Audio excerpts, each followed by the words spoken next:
I've got a lot of grandbabies, like a lot. And when it comes to finding a gift for each of them, it could add up. But this year, while I was making my way through Walmart, I realized I don't have to spend a lot to get the gifts they'll love. An OPI mini mani set! I'm gonna do so much nail art. Oh, yeah! A Lego set! Might own a Walla water bottle! Ooh, and that's just half of them. Shop great gifts they're sure to love for $25 and under at Walmart. 70,000 people are here, and Bob Dylan is the reason for it. Inspired by the true story. If anyone is going to hold your attention on a stage, you have to kind of be a freak. Are you a freak? Hope so. And starring Timothée Chalamet as Bob Dylan. He defied everyone. Turn it down! Play loud! To change everything. Make some noise, BD. Timothée Chalamet, Edward Norton, Elle Fanning, Monica Barbaro. A complete unknown. Only in theaters Christmas Day. Rated R. Under 17, not admitted without parent. The Tudors Dynasty Podcast. Hello and welcome back to the show. I'm your host, Rebecca Larson. In 1200, Eleanor of Aquitaine embarked on a remarkable journey across the Pyrenees to retrieve her granddaughter, Blanche of Castile, from the Castilian court. Her mission? To arrange a marriage between Blanche and the French king, a strategic alliance she hoped would ensure peace between the Plantagenet rulers of England and the Capetian kings of France. That same year, Eleanor's indomitable spirit was on full display as she defended the lands of Anjou and Aquitaine against her grandson, Arthur of Brittany, securing her son, King John's hold over these critical territories. Even in her final years, she demonstrated the same political wisdom and tenacity that had defined her life. After the campaign at Mirabeau, Eleanor held the region until John arrived to capture Arthur, ensuring her son's continued dominance in the region. Eleanor of Aquitaine passed away in 1204 in Anjou, where she had retired after her tireless efforts to preserve her family's legacy. Yet her influence endured. After England lost Normandy that same year, it was Eleanor's ancestral lands, Aquitaine and Anjou, that remained loyal to the English crown.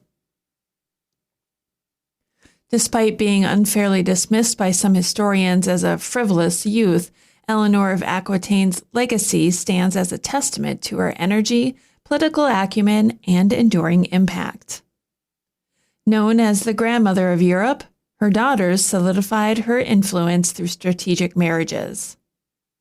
Matilda to Henry the Lion, Duke of Saxony and Bavaria, Eleanor to Alfonso VIII of Castile, and Joan to both William II of Sicily and Raymond VI, Count of Toulouse. One of her granddaughters, Blanche of Castile, was born in 1188 to Alfonso VIII of Castile and Eleanor's daughter. Raised within a lineage of power and prestige, Blanche's fate was shaped by the political currents of medieval Europe, carrying forward the legacy of her formidable grandmother. As we mentioned earlier, it was her formidable grandmother, Eleanor of Aquitaine, who sailed across the Pyrenees to bring Blanche to France for her arranged marriage to Louis, the young son of King Philip II Augustus. This union, celebrated in 1200 at Portsmouth, Hampshire, was orchestrated by Blanche's uncle, King John of England. The marriage was less about love and more about diplomacy, designed to bring a temporary truce in the ongoing battle between England and France over key territories. Blanche adapted to her new role as a French royal with remarkable grace and determination, fully embracing her French duty. While her personal ties to her English heritage remained significant, she was unwavering in her support for her new homeland. Blanche even celebrated France's victory over her cousin, Otto of Brunswick, in 1214, a pivotal moment that marked the beginning of France's journey toward unification. Her story is one of transition and loyalty, a testament to how medieval women often became the bridges between two rival kingdoms, wielding influence in ways that transcended the battlefield. Blanche of Castile wasn't just a queen, she was a force to be reckoned with, deeply rooted in her faith and unyielding in her determination to safeguard her family and kingdom. A devout Roman Catholic, Blanche took up the mantle of leadership during a turbulent time, including war against the heretical Cathari, a Christian sect that flourished in the 12th and 13th centuries. Her husband, King Louis VIII, launched a crusade against the Cathari in 1223, but tragically fell ill with dysentery upon his return and died in 1226. At this pivotal moment, Blanche stepped into a dual role, guardian of their 12-year-old son, Louis IX, and regent of France. Her first move was to secure her son's authority by pushing for his coronation, which took place just 3 weeks after Louis VIII's death.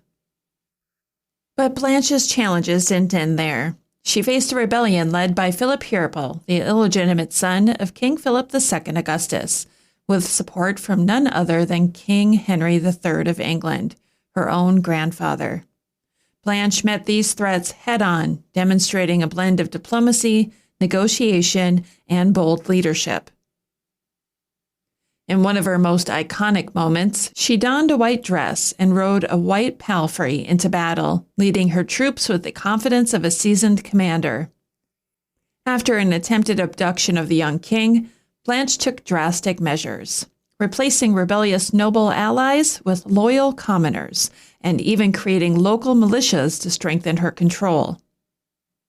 Her efforts paid off. Blanche subdued the revolt, negotiated a truce with England, and signed the Treaty of Paris in 1229 with Raymond VII, Count of Toulouse, which brought peace to the south of France.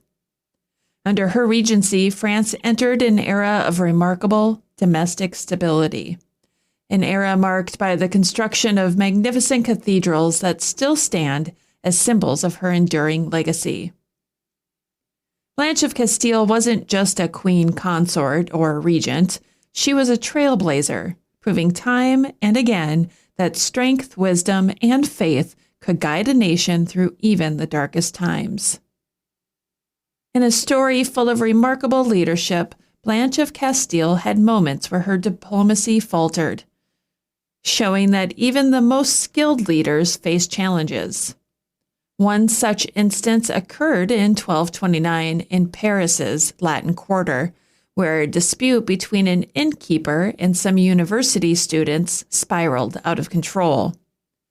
The situation escalated when local police arrived, brutally beating the students and even throwing them into the Seine. A shocking breach of the university's privileges. Outraged, the faculty and students threatened to strike unless their rights were respected. Blanche, perhaps poorly advised, refused to yield. The university shut its doors, and its community dispersed across the provinces and abroad. The standoff lasted 4 years until the Pope intervened, prompting Blanche to grant the university new prerogatives. Though the crisis was resolved, it was a rare misstep for a queen regent known for her usually deft handling of conflict. As her son Louis IX came of age in 1236, Blanche didn't step aside entirely. She remained a steadfast supporter, though her involvement sometimes created friction.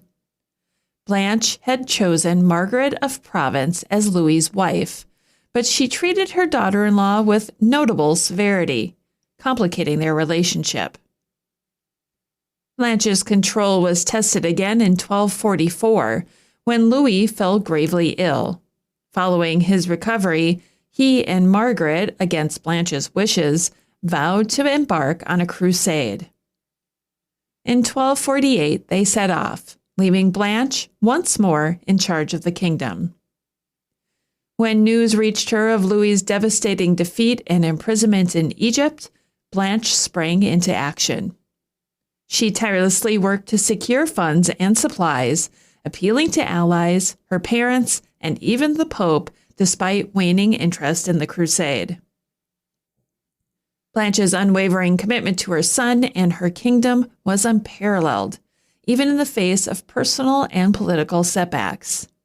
It was this resilience that defined her legacy, leaving her mark on French history.